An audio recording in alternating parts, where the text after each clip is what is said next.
बालिका सुरक्षा को लेके मैं हमेशा तत्पर रहूंगी। बालिका अपने प्रेमी के साथ चल के आती है जोधपुर के अंदर, उसके साथ दुष्कर्म होता है, सामूहिक दुष्कर्म। सरकार उस बालिका को भी प्रोत्साहन देती है और उसके साथ आने वाले युवक को भी प्रोत्साहन देती है, उसके बारे में आप क्या कहना चाहोगे? घटित होने के बाद में अगले दिन जो ओल्ड कैंपस के सामने नज़ारा था, एक तरफ से पत्थर आ रहे थे, दूसरी तरफ से ओल्ड कैंपस को ताला लगाया जा रहा था। आप एज ए महिला के नाते जो बालिका अजमेर से चल के यहाँ पर आई, उसके परिवार को भनक नहीं दी, क्या उस बालिका की भी आप गलती मानते हैं? और पार्टी अगर विश्वास करेगी, एनओसी पैनल से हम तैयारी कर रहे हैं। एनओसी से आपके ही समाज के और प्रत्याशी, अगर पार्टी आपको नहीं चुन के किसी अन्यत्र को चुनती है तो आप एनओसी से ही सपोर्टर रहेंगे या फिर आप?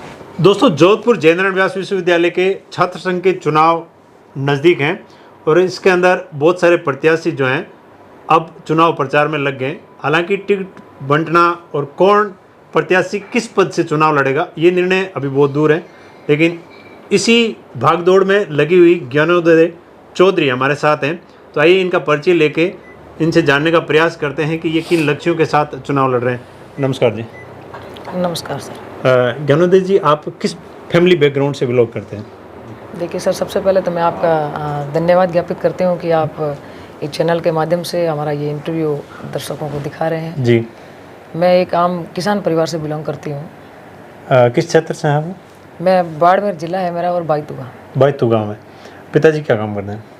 पिताजी पहले नॉर्मल बिजनेस ही कर रहे थे, बाकी फ़िलहाल मेरे 2 बड़े भाई हैं, वो बिजनेस कर रहे हैं, पिताजी रेस्ट में। अच्छा, आप अभी जेएनयू के अंदर एजुकेशन किस सेक्टर से कर रहे हैं? मैं लॉ डिपार्टमेंट में। लॉ डिपार्टमेंट से। ये चुनाव के अंदर प्रचार करके और एक प्रत्याशी के रूप में उभरना आपके जीवन में कैसे ये एकदम आया?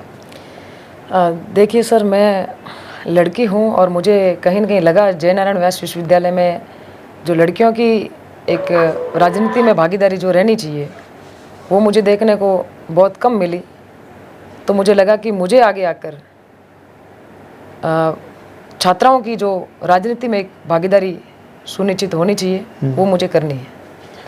क्या जिस हिसाब से प्रत्याशी वर्कआउट कर रहे हैं उस हिसाब से आपको लगता है कि कोई पार्टी आपको इसके अंदर एक दावेदार प्रत्याशी के रूप में साबित करेगी?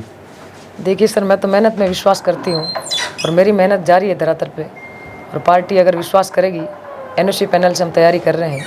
अच्छा। जिस पे पार्टी भरोसा करेगी वो प्रत्याशी घोषित होगा।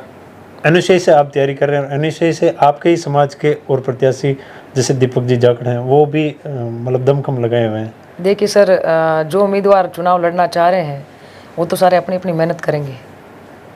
क्या पार्टी एक आम परिवार को तवज्जो देगी या राजनीतिक परिवार को तवज्जो देगी? वो तो सर पार्टी के जो आला अधिकारी पदाधिकारी है वो डिसाइड करेंगे कि करना क्या चाहिए पार्टी।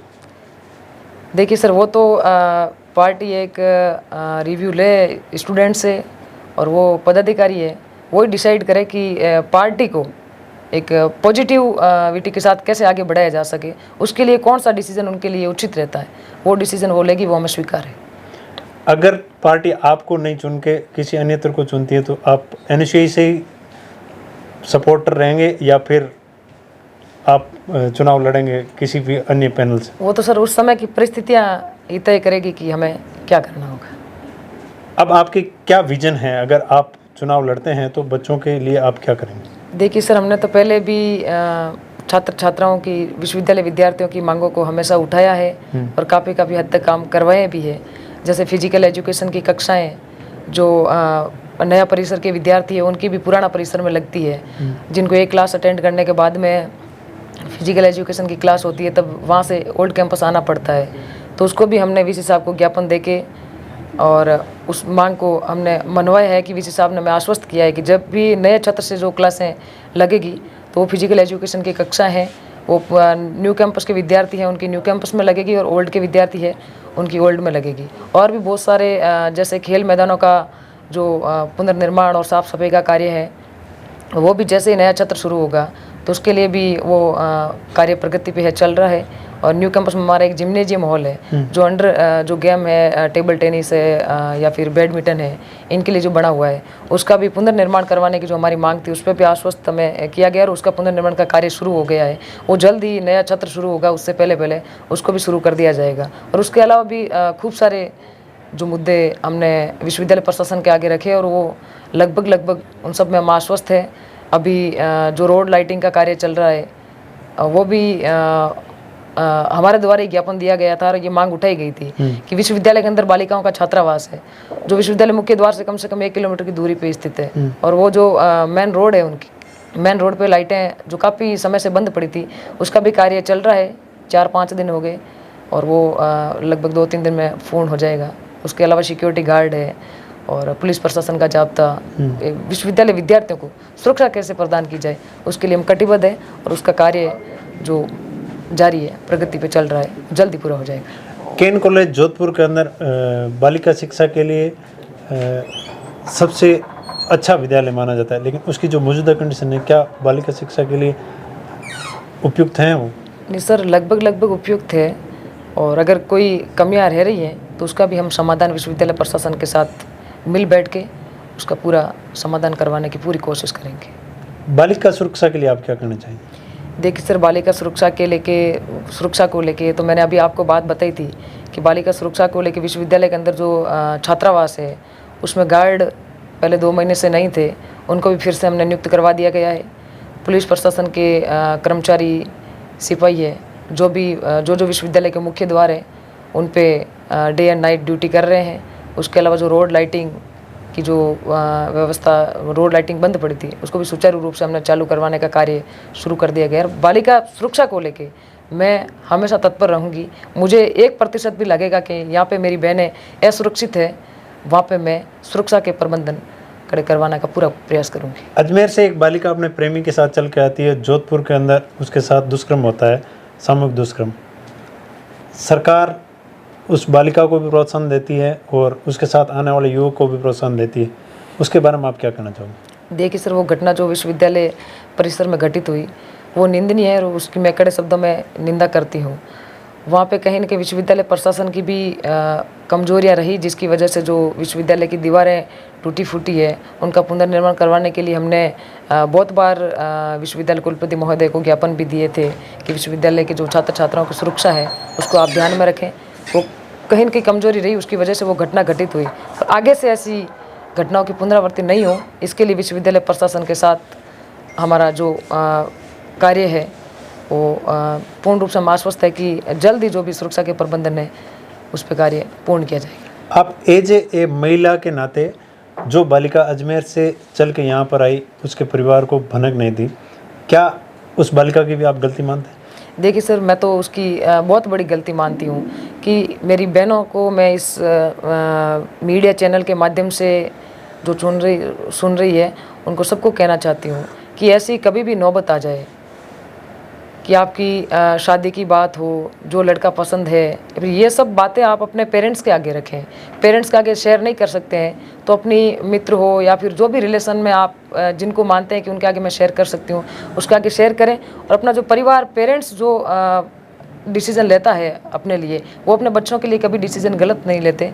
वो हमेशा यही अपने माता पिता का हमेशा यही सोच रहती है कि हमारे बच्चे हमेशा खुश रहें एवं अच्छे रहें। तो वो गलती थी उनकी, उनको ये कदम नहीं उठाना था, घर से भागना है, ये पूर्ण रूप से उनकी गलती थी। ऐसे कदम लड़कियों को नहीं उठाने चाहिए, मैं तो यही कहना चाहूँगा। एक सवाल मैं और पूछूंगा, जिस हिसाब से ये घटना घटित हुई उसके अंदर कई घंटों का समय व्यतीत हुआ, लेकिन उनमें से किसी भी व्यक्ति ने पुलिस फ़ोन कॉल या किसी भी सुरक्षा की जो है सपोर्ट लेना उचित नहीं समझा। आखिर आपका इस घटना से? देखिए सर, इसमें पुलिस प्रशासन तो सक्रिय था, क्योंकि जो जैसे ही घटना घटित हुई पुलिस प्रशासन तो सक्रिय था, लेकिन कहा जाता है कि बच्चों को शिक्षा दो, लेकिन सभी शिक्षित थे, पाँचों इसके अंदर, लेकिन उनमें से किसी ने भी ये तरीका अपनाने का प्रयास नहीं किया कि हम 100 नंबर पे कॉल करें, हमें कोई सुरक्षा मुहैया करा दें, हमारे साथ ज्यादती हो सकती है। देखिए सर, वो तो उनमें कहीं न कहीं कमी रही और अकस्मात इतना, जब घटना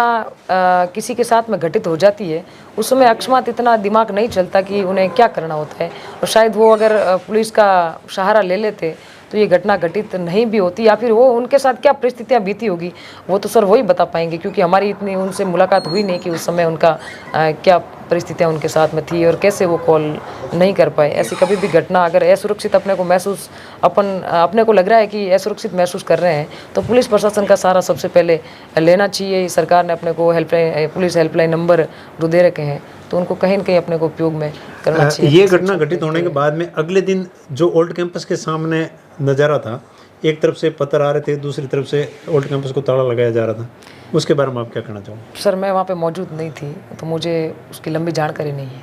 लेकिन एज ए आप छात्र नेता के रूप में इस घटना को आप हैंडल करना चाहो तो क्या करो? सर मैं वहाँ पे मौजूद थी नहीं तो ज़्यादा तो मेरे को जानकारी नहीं है, मगर एज ए ऐसी घटना होती है तो छात्र नेता अगर आप विजित होते हैं, जेएनयू अध्यक्ष हैं, मान लो कि आप अध्यक्ष हैं, तो आप किस प्रकार की भूमिका निभाओगे कि ये जेएनयू है उसको किस प्रकार सुरक्षित किया जाए और जो छात्र हैं उसको किस प्रकार कंट्रोल किया जाए? देखिए सर, मैं तो मानती हूँ कि जय नारायण व्यास विश्वविद्यालय परिसर में ये हमारा परिवार है, हम सभी इस परिवार के सदस्य हैं और हमें जितना हो सके आपसी भाईचारे से रहना चाहिए।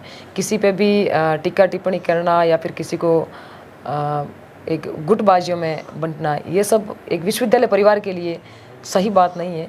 और मैं तो मानती हूँ कि जो जातिगत जो लोगों की कोई लोगों की विचारधारा है, उन विचारधारा से भी ऊपर उठ के ये छात्र राजनीति की पहली सीढ़ी है और इसमें भी अपन क्षेत्रवाद एवं जातिवाद में अगर बंट गए ना तो फिर राजनीति में एक अच्छे लोगों का आगे तक पहुंचना होता है, वो नहीं पहुंच पाए। कहीं न कहीं उसका हमारी आने वाली पीढ़ियों को या फिर हमारे अपने लोगों को नुकसान भुगतना पड़ेगा। लेकिन जेएनयू में तो चुनाव और टिकटों का बंटवारा जातिवाद को देख के दिया जाता है। सर मेरे हिसाब से नहीं होना चाहिए, बाकी होता है तो मैं उन्हें भी सलाह देती हूँ कि जातिवाद इस भेदभाव से ऊपर उठ के विश्वविद्यालय परिवार को अपना परिवार और विश्वविद्यालय के समस्त विद्यार्थी एक भाईचारे से रहें तो वो ज़्यादा बेहतर रहेगा।